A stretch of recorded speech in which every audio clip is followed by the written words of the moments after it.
Chapter 4. Bonn, Paris, and the Midnight Express. Karen kept everyone filled in about her pregnancy, and the baby arrived on schedule. Janelle liked the idea that she went to a Frauenklinik. That way they're not going to push you out the door. If she feels like staying a few extra days, it's not a problem. The religious Schwestern also didn't give Karen a hard time, despite the fact she was unwed. They're happy I didn't have an abortion. Karen's difficulty lay in the name of the baby, Johann Morgan. The Baden-Württemberg Vital Statistics Office refused to register it. If they didn't find Karen's choice among the list of approved Christian names, Johann had the same pronunciation as Johann, but the wrong spelling. While Morgan was a plain German word meaning morning, but it's not a person's name. Karen was just keeping faith with her credo. If Frank Zappa wanted to name his kid to be Moon Unit, hers could be Johann Morgan. She stood her ground, and the authorities finally relented. They concluded that although Johann Morgan was born in Deutschland, he was in fact American. Karen's last outing before she went into labor was a train ride from Heidelberg to Bonn at the end of January 1973. It had taken them 4 weeks, but the Germans left wanted a mass protest in reaction to the December 1972 Christmas bombing of Hanoi and Haiphong. Demonstrators converged from all points on the political spectrum, as well as the map. Max coaxed me along to a meeting at a Heidelberg Gasthaus 10 days before the event, where a group of students were hammering out the Parolen, that is, slogans or demands, under which the demonstrators would agree to march. I don't think I ever heard the word aber, meaning but, more often in the space of 90 minutes. Germany is supposed to be a nation of bread slicers, meaning there's always one additional distinction to be made on any subject. This is as much proof as I ever wanted. The central issue was whether the demonstrators would include among the 15 Parolen denunciation of Soviet socialist imperialism. I didn't see what this had to do with the U.S. bombing North Vietnam for 20 days straight. Perhaps I was just being obtuse. The DKP, Deutsche Kommunistische Partei, not to be confused with the outlawed KPD, Kommunistische Partei Deutschlands, demanded condemnation of Soviet imperialism. With an expedient reordering of letters, the DKP managed simultaneously to end-run a 1956 ruling of the Constitutional Court and give birth to a Maoist Communist Party.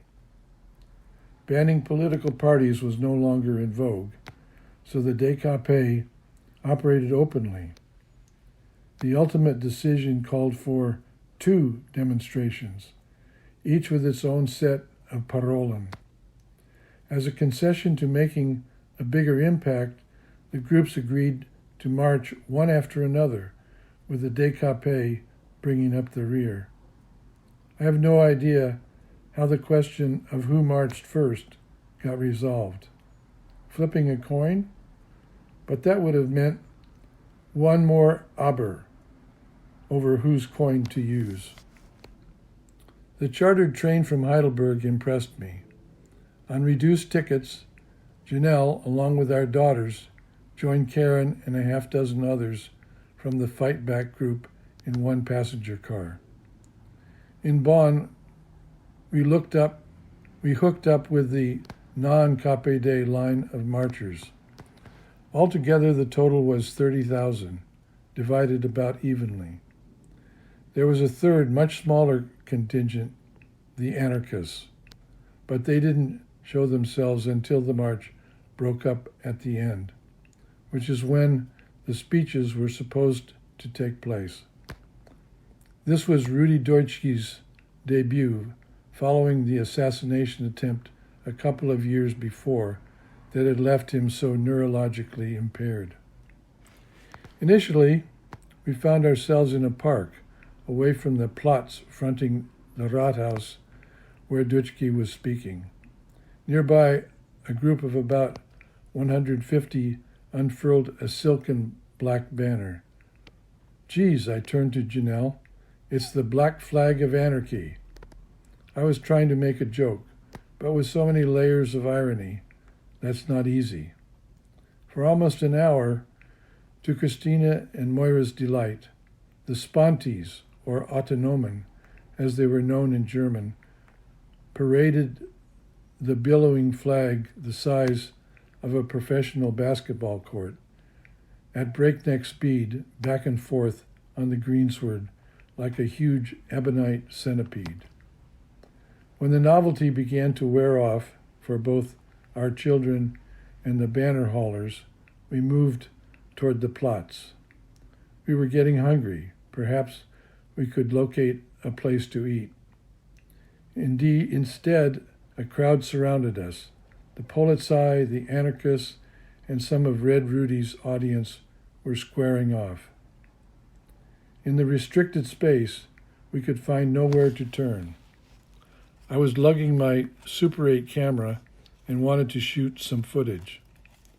Janelle pulled the kids inside a Gasthaus and plopped them down, exhausted, at a just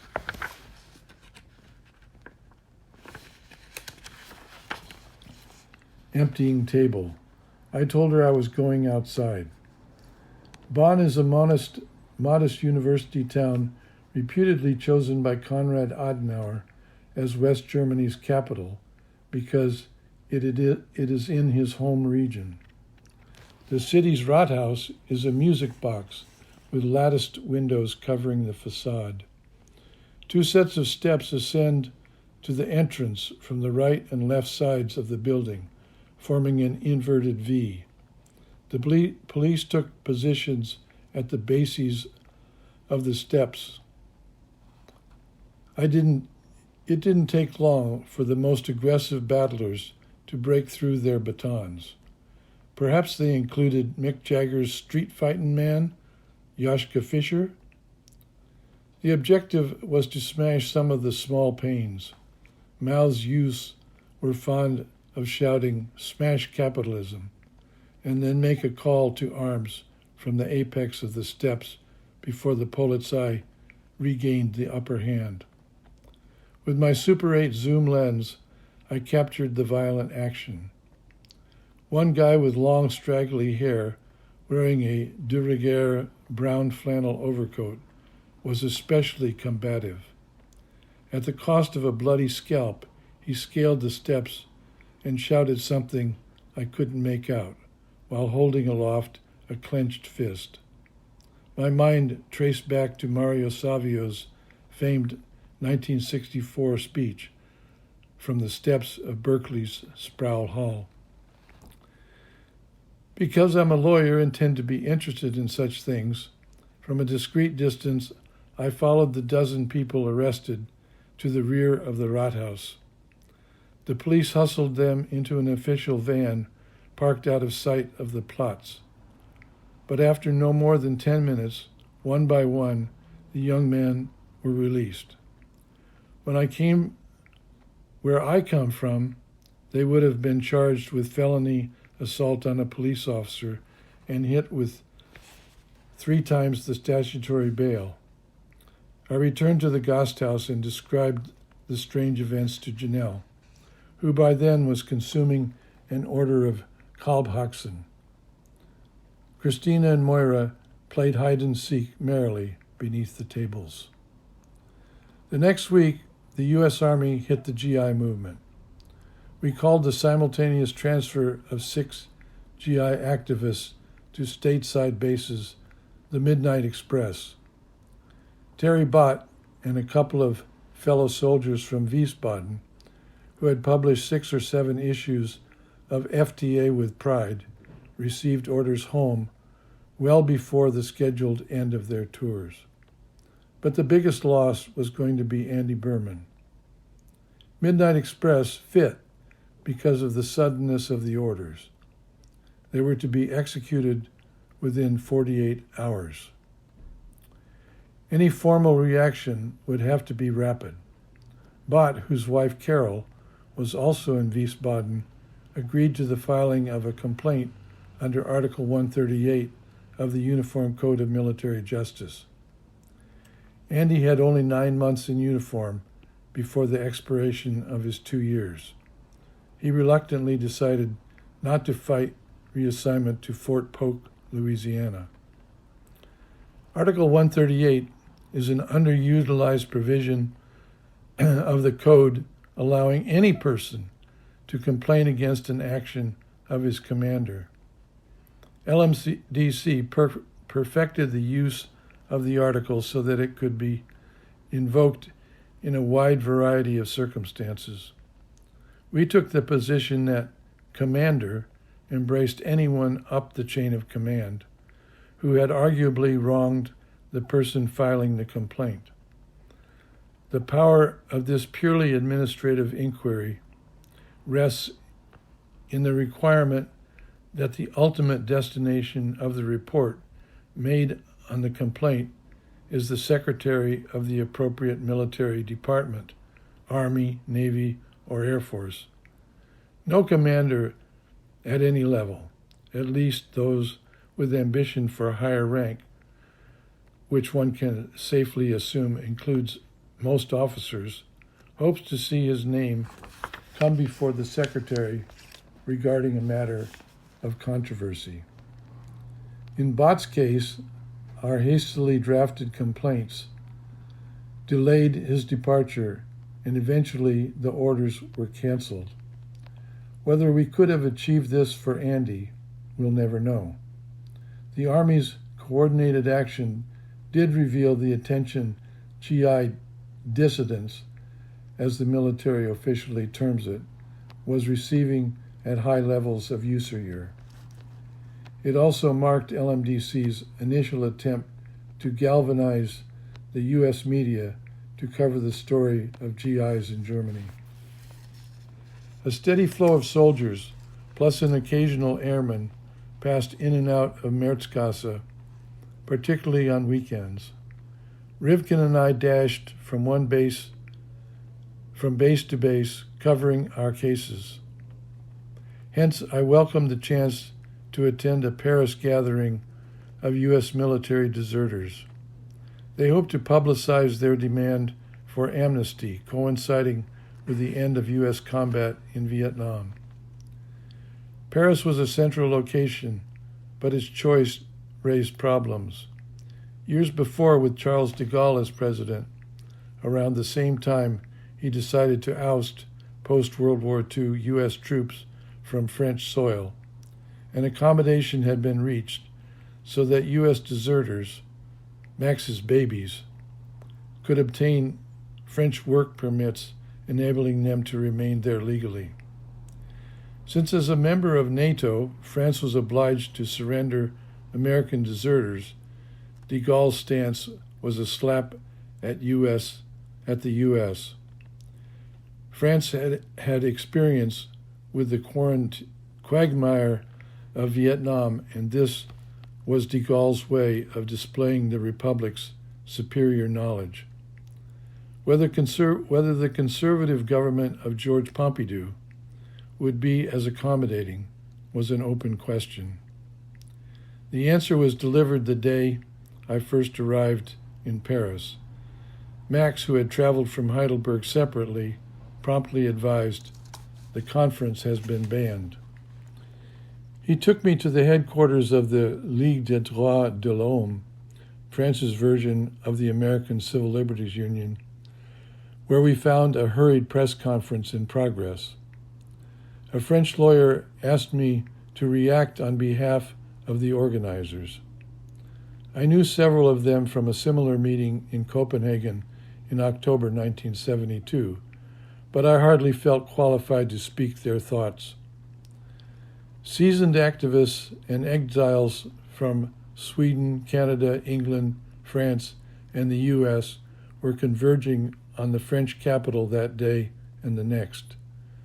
Abruptly, their opportunity to confer on crucial end-of-the-war issues was being negated by a bald denial of free speech.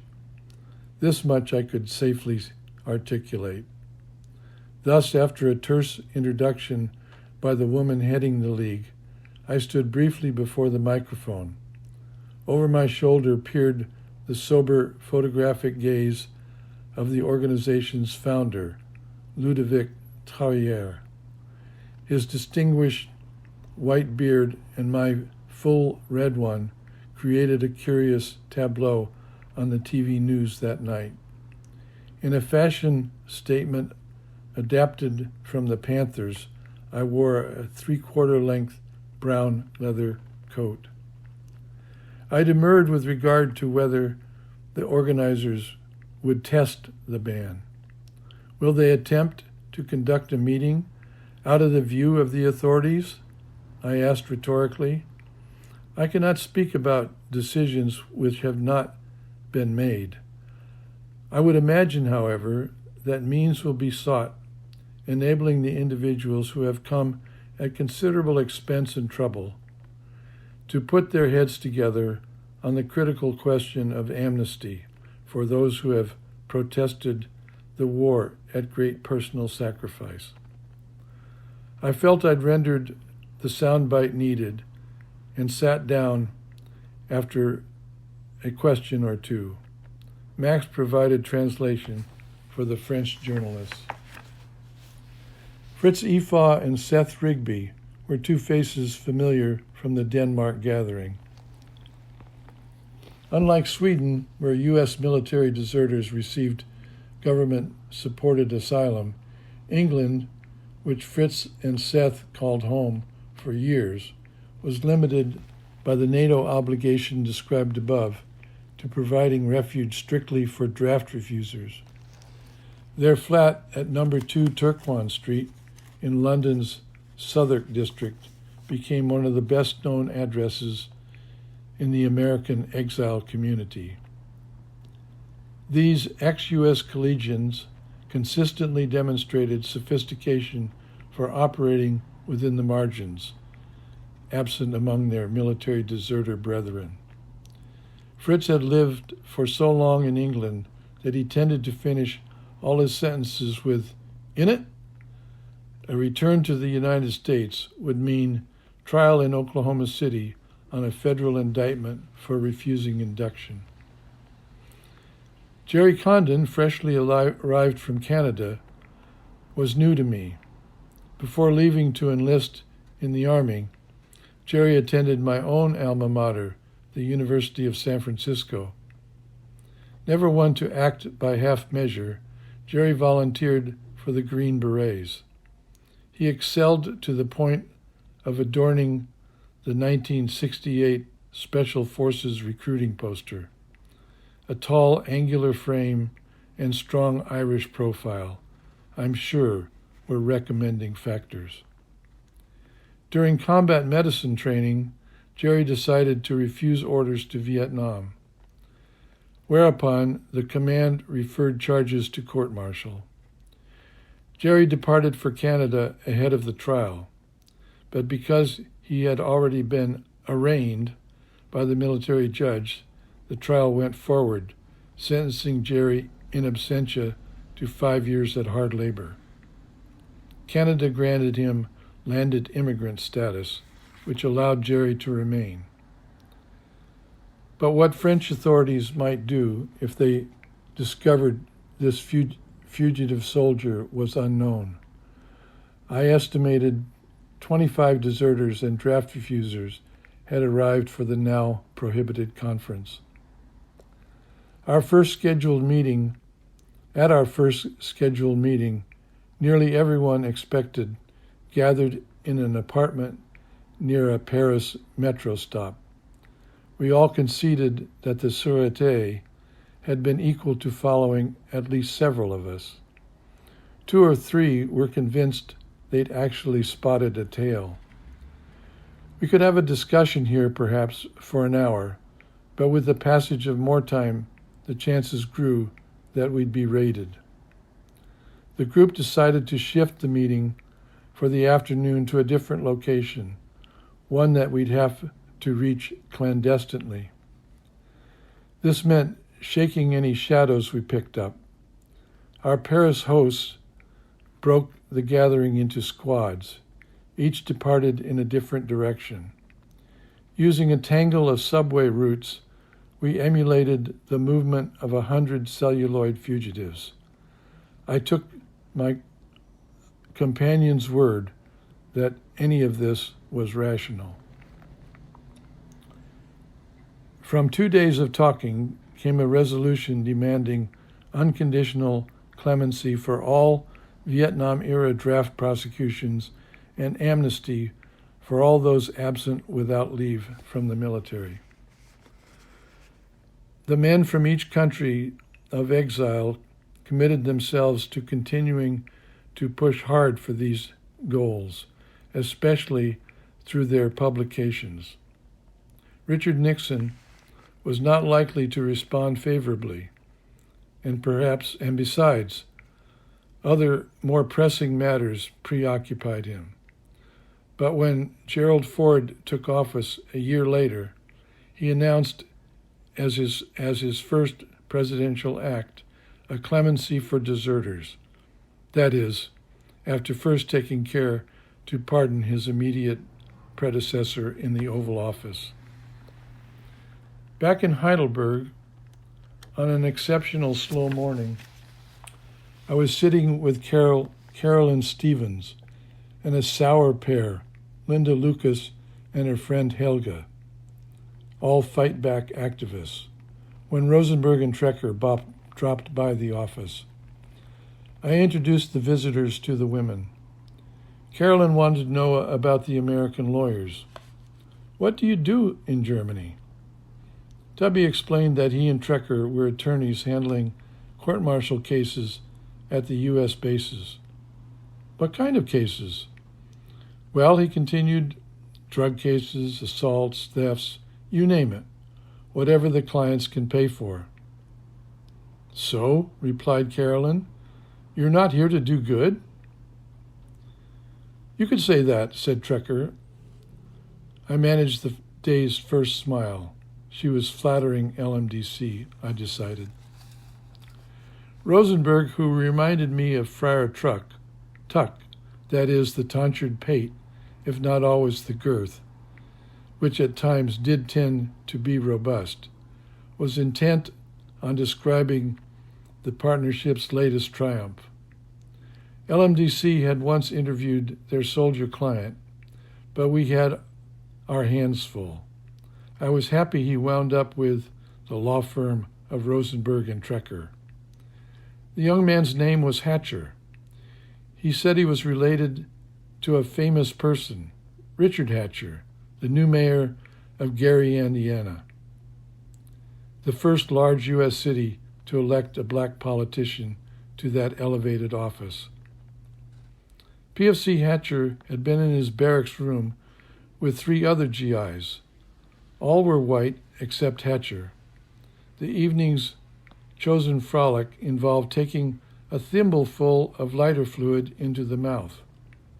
With care not to ingest it, the liquid would be expelled in a vaporous burst while holding a match close by. A spectacular flame shoots across the room. Hatcher confined his participation to restless onlooker.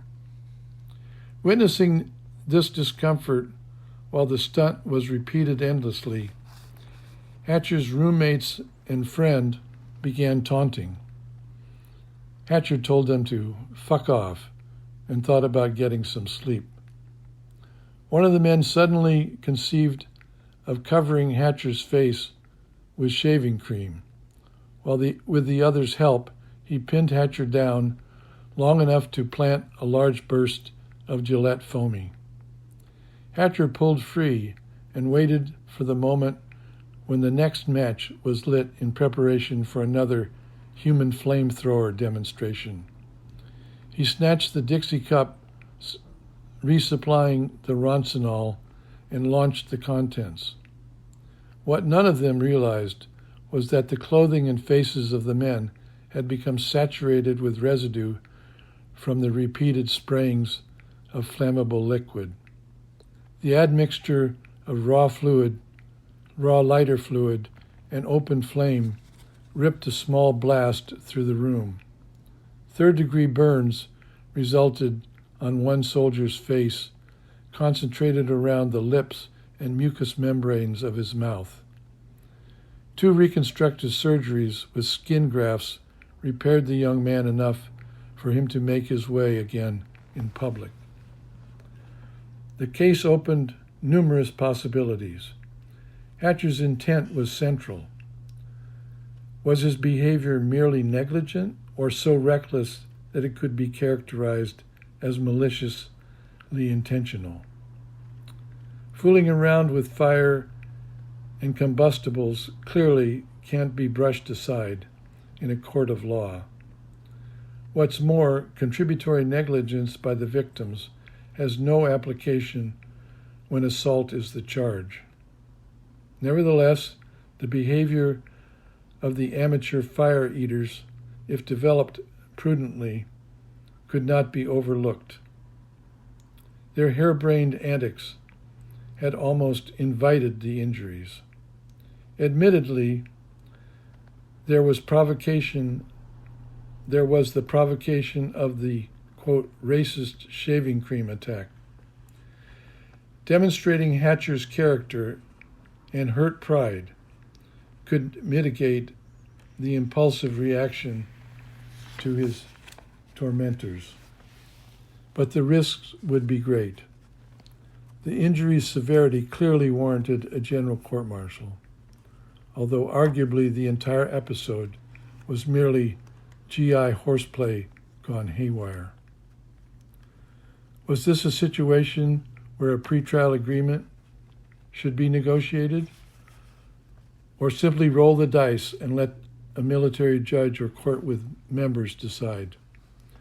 A prosecutor would have plenty to work with. Defense lawyering could be crucial. From the outset, Rosenberg saw the case as ripe for a pretrial. The military has a jury instruction, quote, a plea of guilty is the first step toward rehabilitation.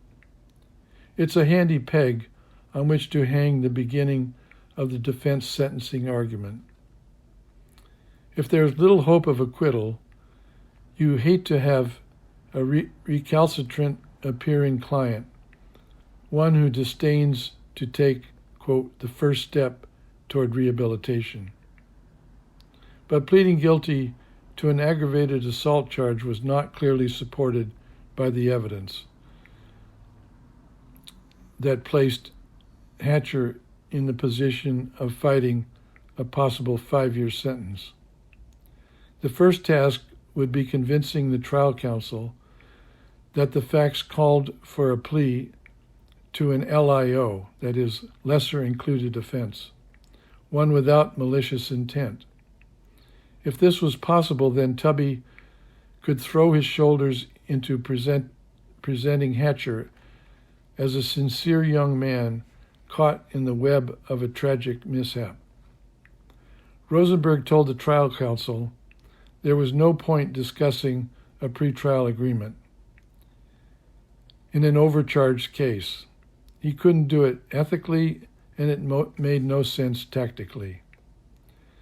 There was no bargain for the defendant in such a deal. The prosecutor balked, but then agreed. Hatcher could plead to a lesser charge in carrying a maximum of 1 year. The defense next submitted requests for witnesses, quote, in extenuation and mitigation. E&M in the parlance of military justice.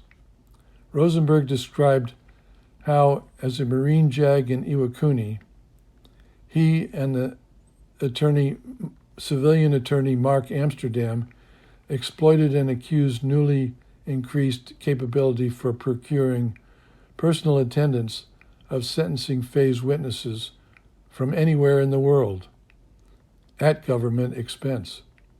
This is where Tubby saw his chance to extricate Hatcher from his nightmare. The PFC's mother had political connections in New Jersey. She worked at a municipal job and could call on a favor from the town's mayor. Also, as a loyal Democrat, she could obtain a strong letter of support from Representative Peter Rodino, chairman of the House Judiciary Committee, an éminence grise looming over the future decision to impeach Richard Nixon. Steve moved for an order from the military judge requiring the personal attendance of the accused mom and the mayor. How often can a mere private first class have the advantage of his mayor's testimony? Rosenberg argued. The judge agreed. The government could also buy a ticket for the PFC's mom. Mrs. Hatcher made a positive witness for the military jury. They could see she had raised her son with an awareness of right and wrong. The incident was an aberrant, uncharacteristic act.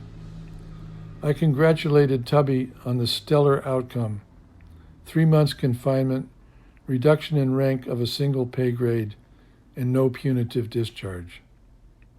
Carolyn Stevens listened in on the lawyer's shop talk.